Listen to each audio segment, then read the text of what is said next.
नमस्कार जोहार, आपका स्वागत है खबर छत्तीसगढ़ में। तो आइए जानते हैं छत्तीसगढ़ के हर छोटे बड़े शहर से 25 फटाफट बड़ी खबरों को। इससे पहले यदि आप वीडियो को लाइक नहीं किए तो लाइक कर दीजिए और चैनल में नए हैं तो चैनल को सब्सक्राइब कर लीजिए। और आप वीडियो को कहां से देख रहे हैं कमेंट बॉक्स में हमें जरूर बताइए। प्रदेश में 20 लाख किसानों को धान खरीदी के एवज में 22,864 करोड़ रुपए का भुगतान, जाने टोकन का लास्ट डेट। छत्तीसगढ़ में 14 नवंबर से शुरू हुए धान खरीदी का सिलसिला अनवरत रूप से जारी है। धान खरीदी व्यवस्था पर वरिष्ठ अधिकारियों की ओर से लगातार मॉनिटरिंग की जा रही है। अब तक लगभग 102 लाख मीट्रिक टन धान की खरीदी हो चुकी है। बता दें कि धान खरीदी के एवज में 20 लाख किसानों को बैंक लिंकिंग व्यवस्था के तहत 22,864 करोड़ रुपए का भुगतान किया गया। वह धान खरीदी का यह अभियान 31 जनवरी 2025 तक चलेगी। वहीं प्रदेश के समस्त पंजीकृत कृषकों को खरीफ विपणन वर्ष 2024-25 में धान विक्रय के लिए टोकन की सुविधा ऑनलाइन ऐप यानी कि टोकन तुनहर हाथ और उपार्जन केंद्रों में 25 जनवरी 2025 तक के लिए उपलब्ध कराया गया। वह किसान सुविधा अनुसार तिथि का चयन कर नियमानुसार धान विक्रय कर सकते हैं। महामाया मंदिर कॉरिडोर के विकसित करने की तैयारी शुरू, बनेगा छत्तीसगढ़ का गौरव। जो अयोध्या, काशी और उज्जैन के महाकाल कॉरिडोर की तरह अब छत्तीसगढ़ के प्रसिद्ध शक्तिपीठ मां महामाया मंदिर को भी भव्य कॉरिडोर के रूप में विकसित करने की तैयारी शुरू हो गई है। इस परियोजना को लेकर सरकार ने अपनी योजना पर काम तेज कर दिया है। बता दें कि राष्ट्रीय भवन निर्माण निगम की बैठक में केंद्रीय शहरी एवं आवास राज्य मंत्री और बिलासपुर सांसद तोखन साहू ने अधिकारियों को विस्तृत योजना तैयार करने के निर्देश दिए। इसके तहत मंदिर परिसर में श्रद्धालुओं और पर्यटकों के लिए आधुनिक सुविधाएं उपलब्ध कराने की रूपरेखा बनाई जा रही है। बीजापुर के बाद सुकमा में थी बड़े नक्सली हमले की साजिश, जवानों की सूझबूझ से हुई नाकाम। छत्तीसगढ़ में सुरक्षा बलों ने मंगलवार को एक बड़े नक्सली हमले को नाकाम कर दिया। जानकारी के मुताबिक कोंटा गोल्लापल्ली रोड पर स्थित बेलपोचा के पास भारी मात्रा में आईईडी मिला है, जिससे सुरक्षा बलों को निशाना बनाते हुए लगाया गया था। बता दें कि आईईडी की मात्रा करीब 10 किलो बताई गई है। जवानों की सतर्कता के चलते पहले ही विस्फोटक की जानकारी मिल गई थी। जजों को 28 फरवरी तक देना होगा चल अचल संपत्ति का ब्यौरा, जिम्मेदारी भी की गई तय। छत्तीसगढ़ हाईकोर्ट के registrar general vigilance Alok Kumar ने प्रदेश के सभी प्रधान जिला एवं सत्र न्यायाधीशों को पत्र लिखकर न्यायिक अधिकारियों की चल अचल संपत्तियों का विवरण पेश करने का निर्देश दिया है। बता दें कि पत्र में कहा गया है कि सभी जज 31 दिसंबर 2024 की स्थिति में अर्जित संपत्तियों का ब्यौरा निर्धारित प्रारूप में प्रस्तुत करें। इसे 28 फरवरी 2025 तक हाईकोर्ट के ईमेल पर अपलोड करें। जिला एवं सत्र न्यायाधीशों को निर्देश दिया गया है कि वे अपने अधीनस्थ न्यायिक अधिकारियों से संपत्ति का ब्यौरा प्राप्त करें, वे सत्यापित करें और इसे निर्धारित समय सीमा में प्रस्तुत करें। एयरपोर्ट की तर्ज पर बनेगा रायपुर रेलवे स्टेशन, 15 स्टेशनों का किया जा रहा विस्तार। छत्तीसगढ़ के रायपुर रेल मंडल में अमृत भारत स्टेशन के तहत 15 छोटे रेलवे स्टेशनों का विस्तार किया जा रहा है। इन रेलवे स्टेशनों में सभी सुविधाएं होंगी। मेजर स्टेशन डेवलपमेंट के तहत रायपुर और दुर्ग रेलवे स्टेशन को भी सजाया और संवारा जा रहा है। आने वाले दिनों में रायपुर रेलवे स्टेशन विकास कार्य के बाद एयरपोर्ट की तरह नजर आएगा। बता दें कि मेजर स्टेशन डेवलपमेंट और अमृत भारत स्टेशन के तहत स्टेशनों के विस्तार को लेकर ईटीवी भारत ने रायपुर रेल मंडल के सीनियर डीसीएम अवधेश कुमार त्रिवेदी से बात की। उन्होंने बताया कि जुलाई 2025 तक अमृत भारत के 15 स्टेशनों को विकसित कर लिया जाएगा। इसके साथ ही मेजर स्टेशन डेवलपमेंट के तहत रायपुर और दुर्ग रेलवे स्टेशन को सितंबर 2027 तक डेवलप कर लिया जाएगा। 3.5 लाख पीएम आवास की स्वीकृति और मिलेगी, सीएम साई ने दी जानकारी। महासमुंद को मिली 217 करोड़ रुपए की सौगात। जो अटल जी ने छत्तीसगढ़ राज्य बनाया है और हमारा संकल्प है कि हम सब मिलकर छत्तीसगढ़ को संवारेंगे। डबल इंजन की सरकार बनने से केंद्र सरकार से छत्तीसगढ़ को भरपूर समर्थन मिल रहा है। हाल ही में केंद्र सरकार ने सड़क और हवाई कनेक्टिविटी के साथ साथ कई रेल परियोजनाओं को भी मंजूरी दी है। उन्होंने कहा कि हमारी सरकार ने 1 साल में ही मोदी की गारंटी के ज्यादातर कामों को पूरा कर लिया है। सबका साथ, सबका प्रयास और सबका विकास के क्रम में महासमुंद जिले में विकास का पहिया अब तेजी से घूम रहा है। आने वाले समय में विकास में और तेजी आएगी। मुख्यमंत्री विष्णुदेव साय ने यह बातें महासमुंद में विभिन्न विकास कार्यों के लोकार्पण एवं भूमि पूजन कार्यक्रम को संबोधित करते हुए कही। बता दें कि मुख्यमंत्री साय ने 217 करोड़ 17 लाख रुपए की लागत से 419 विकास कार्यों का लोकार्पण एवं भूमि पूजन किया।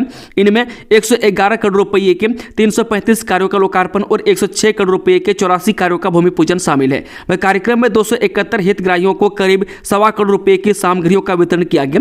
वह कार्यक्रम को संबोधित करते हुए सीएम ने कहा, प्रधानमंत्री मोदी ने गरीबों के लिए 18 लाख आवास स्वीकृति की गारंटी दी थी। उसे पूरा करते हुए शपथ के दूसरे ही दिन ही हमारी सरकार ने आवासहीन हितग्राहियों के आवास की स्वीकृति दी। अभी 3.5 लाख आवास की स्वीकृति और मिलेगी। हमारे जवानों की शहादत नहीं जाएगी बेकार, आईईडी ब्लास्ट पर सीएम साय का बड़ा बयान। छत्तीसगढ़ के मुख्यमंत्री विष्णुदेव साय ने कहा कि नक्सली बौखलाहट में है और बौखलाहट में उन्होंने यह कायराना हरकत की है। कल हमारे बस्तर के 8 जवान आईईडी ब्लास्ट में शहीद हो गए। मैं उन सभी को विनम्र श्रद्धांजलि अर्पित करता हूं। एक वाहन चालक भी शहीद हुआ है, हम उन्हें भी श्रद्धांजलि अर्पित करते हैं। हमारे जवानों की यह शहादत बेकार नहीं जाएगा। निश्चित रूप से हम यहाँ शांति व्यवस्था कायम करने में कामयाब होंगे। बीजापुर आईईडी ब्लास्ट में ग्राउंड जीरो पर पहुंचे छत्तीसगढ़ डीजीपी और सीआरपीएफ के डीजी। छत्तीसगढ़ डीजीपी अशोक जुनेजा और सीआरपीएफ के डीजी विपुल कुमार आज बीजापुर पहुंचे। जिस जगह पर कल डीआरजी के 8 जवान शहीद हुए थे, वहां ग्राउंड जीरो को दोनों ने देखा। मैं दोनों ने अलग अलग समय पर घटनास्थल का सिलसिलेवार से निरीक्षण किया। मैं डीजीपी अशोक जुनेजा और सीआरपीएफ के डीजी विपुल कुमार काफी देर तक ब्लास्ट वाली जगह का मुआयना करते रहे। मैं दोनों अफसरों ने ग्राउंड जीरो पर अफसरों के साथ बातचीत भी की। मैं दोनों अफसरों के दौरे के दौरान बस्तर आई जी सुंदर राज पी भी मौजूद रहे। मैं बीजापुर ब्लास्ट के बाद से पूरे बस्तर में जवान अलर्ट पर हैं। मैं जवानों को सर्चिंग के दौरान खास एहतियात बरतने के निर्देश दिए गए हैं। पत्रकार मुकेश चंद्राकर मर्डर कांड आरोपी ठेकेदार सुरेश चंद्राकर का लाइसेंस निलंबित, टेंडर हुआ रद्द। जब बीजापुर के पत्रकार मुकेश चंद्राकर मर्डर केस में ठेकेदार सुरेश चंद्राकर मुख्य आरोपी हैं। पुलिस ने फरार ठेकेदार को हैदराबाद से गिरफ्तार किया और बीजापुर लाकर पूछताछ कर रही है। अब इस मामले में पीडब्ल्यूडी यानी लोक निर्माण विभाग भी हरकत में आया है। पीडब्ल्यूडी ने ठेकेदार सुरेश चंद्राकर का लाइसेंस निलंबित कर दिया है। मैं सुरेश चंद्राकर को जारी किया गया टेंडर भी रद्द कर दिया। मैं इसका आदेश 6 जनवरी 2025 को जारी हुआ है। बता दें कि सुरेश चंद्राकर के लाइसेंस सस्पेंड किए जाने के बाद उसको जारी सभी टेंडर को रद्द कर दिया गया। राज्य सरकार के पीडब्ल्यूडी विभाग ने इस आदेश में कहा है कि सुरेश चंद्राकर के सभी आवंटित काम को रद्द किया जाता है। इसमें 30 भागों में बटे नेसल नार गंगालूर मार्ग का काम शामिल है। मैं इसके अलावा जेमू रोड से तुमनार और कुटरू से फरसेगढ़ के काम भी इसमें शामिल किए गए। मैं पीडब्ल्यूडी की ओर से जारी आदेश में इन सभी कामों के लगभग 8 से 10 महीनों में कोई प्रगति न होने का हवाला दिया गया है। छत्तीसगढ़ नक्सली हमले में शहीद जवानों को श्रद्धांजलि, शहीदों के परिवार से मिले सीएम विष्णुदेव साय। छत्तीसगढ़ के बीजापुर आईईडी ब्लास्ट में शहीद हुए जवानों को दंतेवाड़ा पुलिस मुख्यालय में श्रद्धांजलि दी गई। मैं CM Vishnudev Sai, deputy CM Vijay Sharma, मंत्री केदार कश्यप ने शहीद जवानों को कंधा देकर श्रद्धांजलि दी। मैं सीएम साय शहीदों के परिवारों से भी मिले। इस दौरान पूरा माहौल गमगीन रहा। मैं सीएम विष्णुदेव साय ने कहा कि नक्सली बौखलाहट में है और इस वजह से उन्होंने कायराना हरकत को अंजाम दिया है। मैं छत्तीसगढ़ में नए साल पर नक्सलियों ने बड़ा खूनी खेल खेला। वह शनिवार और रविवार को अबूझमाड़ में हुए एनकाउंटर के बाद सोमवार को वापस से बेस कैंप आ रहे जवानों को नक्सलियों ने निशाना बनाया। इस नक्सली हमले में डीआरजी के 8 जवान शहीद हो गए। ड्राइवर की भी मौत हुई। 3 पाकिस्तानियों को मिली भारत की नागरिकता। इतने साल पहले आए थे भारत। जब 16 वर्षों के लंबे इंतजार के बाद मंगलवार को 3 पाकिस्तानी नागरिकों को भारतीय नागरिकता मिली है। मैं इसके साथ ही यह दिन उनके लिए जीवन का ऐतिहासिक क्षण बन गया। मैं जानिए कौन है ये परिवार और कब से भारत में रह रहे थे। मैं दुर्ग के कलेक्टर सुश्री ऋचा प्रकाश चौधरी ने मंगलवार को 3 नागरिकों को भारतीय नागरिकता प्रमाण पत्र प्रदान किया। ये सभी एक ही परिवार के हैं। यह परिवार 2007 में पाकिस्तान से भारत आया था और तब से दुर्ग के वार्ड नंबर 26 सिंधी कॉलोनी में रह रहा था। मैं 16 वर्षों के लंबे इंतजार के बाद उन्हें आधिकारिक रूप से मंगलवार को भारतीय नागरिकता मिली। इसके साथ ही यह दिन उनके लिए जीवन का ऐतिहासिक क्षण बन गया। बता दें कि जिन लोगों को भारतीय नागरिकता मिली है उनके नाम रामीबाई, उम्र 55 वर्ष, उनकी बेटी हर्षिता और पुत्र मयंक कुमार है। इन सभी को 16 वर्षों के लंबे इंतजार के बाद भारत की नागरिकता मिली है। नक्सलियों ने 60 से 70 किलो विस्फोटक से किया घातक हमला। सवाल बीजापुर में कहां हुई चूक। छत्तीसगढ़ के बीजापुर जिले में सोमवार को एक बड़ा नक्सली हमला हुआ। उसूर ब्लॉक के अंबेली गांव के पास नक्सलियों ने सुरक्षा बलों की गाड़ी को आईईडी विस्फोट से उड़ा दिया। इस हमले में दंतेवाड़ा डीआरजी के 8 जवान शहीद हो गए, जबकि वाहन चालक तुलेश्वर राणा की भी जान चली गई। हमला उस समय हुआ जब बीजापुर से लौट रही ज्वाइंट ऑपरेशन टीम अंबेली गाँव के पास से गुजर रही थी। यह हमला बीते 2 वर्षों में राज्य में सुरक्षा बलों पर नक्सलियों का सबसे बड़ा हमला है और साल 2025 का पहला बड़ा नक्सली हमला माना जा रहा है। सवाल यह है कि चूक कहां हुई। बीजापुर ब्लास्ट कितना खौफनाक, 300 मीटर इलाके में तलाश के बावजूद नहीं मिली ड्राइवर की पूरी डेड बॉडी। छत्तीसगढ़ के बीजापुर में सोमवार को नक्सलियों की ओर से किए गए ब्लास्ट यानी कि आईईडी ब्लास्टिंग इन बीजापुर की भयावहता इतनी थी कि जवानों और ड्राइवर के शरीर के अंग यहां वहां बिखर गए। जिस वाहन को आईईडी से उड़ाया गया उसमें बैठे 8 जवानों ने मौके पर ही दम तोड़ दिया। उनके शरीर के छत विछत पड़े थे।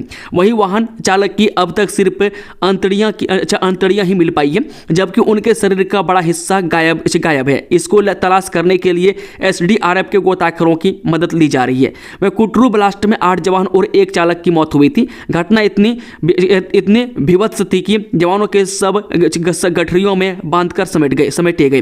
वहीं वाहन चालक की केवल अंतड़ियां ही मिली है। वाहन चालक के शव को तलाश करने में गोताखोर एड़ी चोटी एक किए हुए हैं। हालांकि एसपी जितेंद्र यादव ने कहा कि बॉडी मिल गई है, पर एसडीआरएफ के जवान ने बताया कि शरीर का बड़ा हिस्सा अभी तक नहीं मिला है। बिलासपुर में अवैध धान भंडारण के खिलाफ बड़ी कार्रवाई, कई ठिकानों पर छापा, 8,18,000 का धान जब्त। छत्तीसगढ़ के बिलासपुर में अवैध धान संग्रहण और परिवहन पर कार्रवाई करते हुए जिला प्रशासन की संयुक्त टीम ने 264 क्विंटल धान जब्त किया। इस धान की कीमत करीब 8,18,000 रुपये आंकी गई है। मैं कलेक्टर अवनीश शरण के निर्देश अनुसार खाद्य राजस्व मंडी और मार्केफेड की संयुक्त टीम ने यह कार्रवाई की। वहीं कलेक्टर ने औचक जांच अभियान को लगातार जारी रखने के लिए निर्देश दिए। बता दें कि प्रशासन की संयुक्त टीम को तहसील बोदरी के ग्राम सारधा में जांच के दौरान संजय किराना स्टोर पर 60 बोरी धान का अवैध भंडारण किया गया। इसे मंडी अधिनियम के तहत जब्त कर कार्रवाई की गई। वहीं तहसील कोटा के सलका नावा गांव में 2 वाहनों से 300 बोरी धान का अवैध परिवहन हो रहा था, जिसे जब्त कर पुलिस अभिरक्षा में सौंपा गया है। नगरीय निकाय चुनाव के लिए 124 नगर पंचायतों में आरक्षण प्रक्रिया पूरी। एसटी 20, एससी 16, ओबीसी के लिए 26 सीटें आरक्षित। जब प्रदेश में नगरीय निकाय चुनाव के लिए आरक्षण की प्रक्रिया खत्म हो चुकी है। नगर निगम नगर पालिका के बाद 124 नगर पंचायतों में अध्यक्ष पदों के लिए आरक्षण की प्रक्रिया अब पूरी हो चुकी है। वहीं कभी भी चुनाव की तारीखों का ऐलान हो सकता है। बता दें 124 नगर पंचायतों में अनुसूचित जाति यानी कि एसटी के लिए 16 सीट आरक्षित की गई है, जिसमें 5 सीटें महिला आरक्षित हैं। अनुसूचित जनजाति यानी कि एससी के लिए 20 सीट आरक्षित की गई है, जिसमें 7 सीटें महिला आरक्षित हैं। अन्य पिछड़ा वर्ग यानी कि ओबीसी के लिए 26 सीटें आरक्षित की गई है, जिसमें 9 सीटें महिला आरक्षित हैं। वहीं 62 आरक्षित सीटों में से 9 सीटें महिलाओं के लिए आरक्षित की गई है। छत्तीसगढ़ में कड़ाके की ठंड के बीच बदलेगा मौसम का मिजाज, सर्द हवाओं के साथ और गिरेगा तापमान। छत्तीसगढ़ में इन दिनों कड़ाके की ठंड पड़ रही है। सबसे ज्यादा ठंड सरगुजा संभाग में है। पूरे संभाग में शीतलहर चल रही है। प्रदेश में अगले 2 दिनों के बाद न्यूनतम तापमान में गिरावट होगी, जिससे ठंडी और बढ़ेगी। हालांकि अभी 2 दिनों तक प्रदेश के न्यूनतम तापमान में कोई विशेष बदलाव की संभावना नहीं है। वहीं सोमवार को प्रदेश में सबसे ठंडा अंबिकापुर रहा। यहाँ 7.1 डिग्री न्यूनतम तापमान दर्ज किया गया। वहीं अधिकतम तापमान दुर्ग में 30.6 डिग्री दर्ज किया गया है। हॉस्टल में नाबालिग बनी मां, नवजात को फेंकने की कोशिश, अस्पताल में चल रहा इलाज। जो हॉस्टल में रहकर 11वीं कक्षा में पढ़ने वाली 17 साल की नाबालिग ने नवजात को जन्म दिया। वह हॉस्टल में प्रसव के बाद इस मामले को दबाने के लिए नवजात को कचरे में फेंकने की भी सूचना है, लेकिन बात फैलने पर नवजात और नाबालिग को इलाज के लिए भर्ती कराया गया।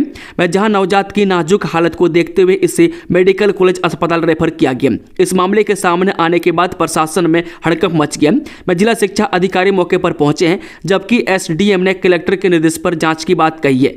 अब तक की जानकारी के अनुसार बता दें कि रात 2 से 2:30 बजे के बीच 11वीं कक्षा की एक छात्रा ने नवजात को हॉस्टल में ही जन्म दिया।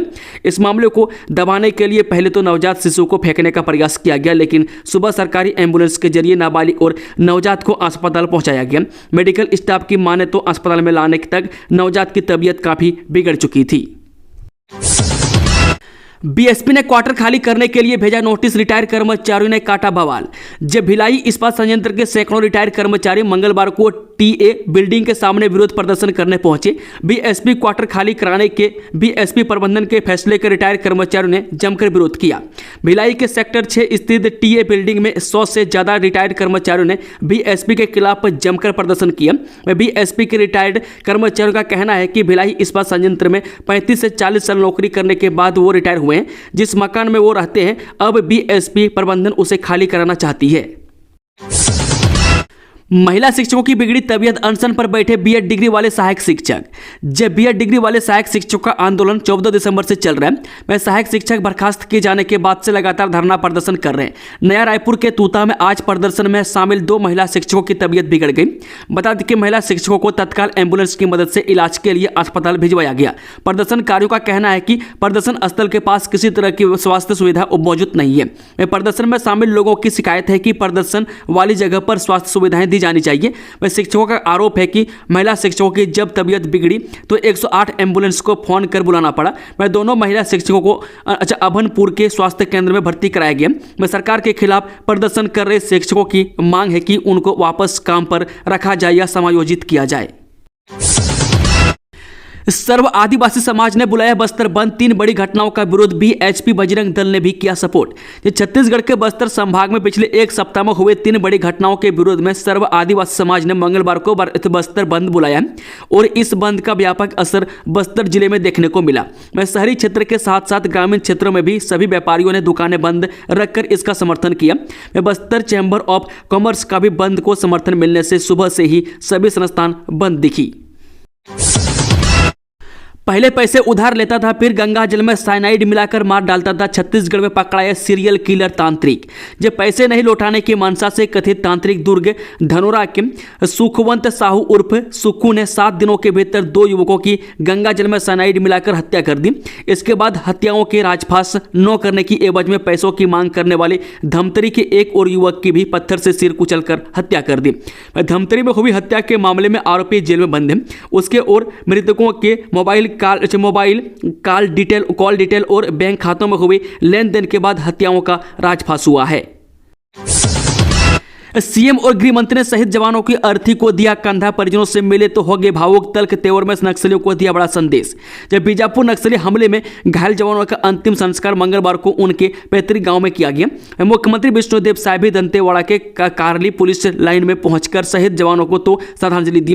वह सीएम ने पार्थिव शरीर पर पुष्प चक्र अर्पित कर उन्हें भावभीनी श्रद्धांजलि दी। उन्होंने शहीद जवानों के परिजनों से मुलाकात कर शोक संवेदना व्यक्त की और उन्हें ढाढ़स बंधाया। मुख्यमंत्री ने कहा कि हर कदम पर राज्य सरकार उनके साथ है। 2 महीने के बेटे ने पिता को दी अंतिम विदाई, भावुक पल देखकर हर कोई रोया। नक्सली हमले में शहीद हुआ था जवान। जब सोमवार को छत्तीसगढ़ के बीजापुर जिले में हुए नक्सली हमले में 8 जवान शहीद हो गए थे। मंगलवार को शहीद जवानों को अंतिम विदाई दी गई। शहीदों के पार्थिव शरीर जब उनके गांव पहुंचे तो पूरे गांव में मातम पसर गया, हर तरफ चीख मच गई। मैं इसी बीच एक ऐसी तस्वीर सामने आई जिसे देखकर हर कोई रोने लगा। बता दें कि 2 महीने के बेटे ने अपने पिता को अंतिम विदाई दी तो वहां मौजूद सभी लोग जोर जोर से रोने लगे। मुख्यमंत्री विष्णुदेव साय की घोषणा, राज्य में बनेगी भक्तिन माता की भव्य कांस्य प्रतिमा। जब गरियाबंद में मुख्यमंत्री विष्णुदेव साय आज गरियाबंद जिले के राज्य में प्रदेश साहू समाज द्वारा आयोजित भक्तिन माता राज्य जयंती कार्यक्रम में शामिल हुए। मुख्यमंत्री साय ने इस अवसर पर राज्य में भक्तिन माता की भव्य कांस्य प्रतिमा की स्थापना के लिए 5 करोड़ रुपये देने की घोषणा की। मुख्यमंत्री ने जयंती कार्यक्रम में अपने संबोधन के प्रारंभ में बीजापुर जिले के कुटरू बेदरे मार्ग पर ग्राम अम्बेली में आईईडी ब्लास्ट में शहीद जवानों एवं वाहन चालक को श्रद्धांजलि अर्पित की। उन्होंने कहा कि पिछले 1 साल से हमारी सरकार और सुरक्षा बल के जवान हमारे देश की ज्वलंत समस्याओं से मजबूत लड़ाई लड़ रहे हैं। जहां हुआ था विस्फोट वहां नहीं मोबाइल नेटवर्क, जाने नक्सलियों ने क्यों चुना अम्बेली गांव। जब बीजापुर जिले का अम्बेली गांव जहां पर नेटवर्क की सुविधा नहीं है, ऐसे में नक्सलियों ने इसी गांव को चुना, जिससे अगर इस विस्फोट से कोई बच गया तो मुठभेड़ के दौरान किसी भी तरह से जवान अपने लिए बल या फिर पार्टी बुलाना न सके। नक्सलियों ने प्लांट किए आईईडी को सही समय में उपयोग किया और 8 जवानों के साथ ही एक आम नागरिक ड्राइवर की भी मौत हो गई। इस घटना को हुए 20 घंटे से ऊपर हो गया है, लेकिन अभी भी घटनास्थल की हवा में बारूद की गंध आ रही है। मैं घटनास्थल में अभी भी जगह जगह वाहन के परकच्चे बिखरे हुए हैं। मैं शहीद जवानों के शरीर के अवशेष अब भी कुछ दिखाई दे रहे हैं। यह सभी अम्बेली के पास सोमवार को हुए बारूदी विस्फोट का है। मैं जिस जगह नक्सलियों ने इस घटना को अंजाम दिया है उस घटनास्थल पर 8 फीट का गहरा गड्ढा बन गया। मैं विस्फोट के बाद वहां फॉरेंसिक टीम भी मौके पर पहुंची, जहां सड़क पर बने गड्ढे को देखने के बाद यह अंदाजा लगाया जा रहा है कि नक्सलियों ने इस घटना को अंजाम देने के लिए 50 किलो से ज्यादा बारूद प्लांट किया था। मैं जिस जगह को नक्सलियों ने विस्फोट के लिए चुना था वहां सीमेंट कंक्रीट की सड़क थी, मैं जिसमें अब जगह जगह दरारें आ चुकी है। ईसा मसीह पर विवादित टिप्पणी का मामला भाजपा विधायक रायमुनि भगत के खिलाफ दर्ज होगा मुकदमा। ईसा मसीह पर विवादित टिप्पणी के मामले में जसपुर की भाजपा विधायक रायमुनि भगत के खिलाफ जिला न्यायालय ने अपराध दर्ज करने का आदेश दिया। यह आदेश से प्रथम श्रेणी न्यायिक मजिस्ट्रेट अनिल कुमार चौहान ने डेगनी निवासी हेरमोन कुजूर द्वारा दायर परिवाद पर सुनवाई करते हुए दिया। मामले में विधायक को 10 जनवरी को न्यायालय में पेश होने का नोटिस जारी किया गया है। रायपुर में गेल, रैना, धवन, युवराज, हरभजन के बल्ले से होगी छक्के चौके की बरसात, जाने पूरी खबर। छत्तीसगढ़ के शहीद वीर नारायण सिंह अंतर्राष्ट्रीय क्रिकेट स्टेडियम में राष्ट्रीय और अंतर्राष्ट्रीय क्रिकेट खिलाड़ियों के बल्ले से छक्के चौके की बरसात होने वाली है। राजधानी रायपुर में लीजेंड्स 19 क्रिकेट लीग का आयोजन आगामी 8 से 18 फरवरी 2025 तक होने वाला है। इस टूर्नामेंट में खेलने के लिए Chris Gayle, Harbhajan Singh, David Warner, Yuvraj Singh, Dwayne Bravo, Shikhar Dhawan, Yusuf Pathan, Suresh Raina जैसे लीजेंड्स क्रिकेटर शामिल होंगे। इस लीग में अनेक राष्ट्रीय और अंतर्राष्ट्रीय स्तर के खिलाड़ी हिस्सा ले रहे हैं, जिसमें छत्तीसगढ़ के खिलाड़ी भी शामिल हैं। इसमें कुल 7 टीमें हिस्सा लेंगी, जिसमें छत्तीसगढ़ वॉरियर्स टीम भी शामिल है। छत्तीसगढ़ टीम में सुरेश रैना, मार्टिन गुप्टिल, अंबाती रायदू जैसे अंतर्राष्ट्रीय स्तर के क्रिकेटर नजर आएंगे।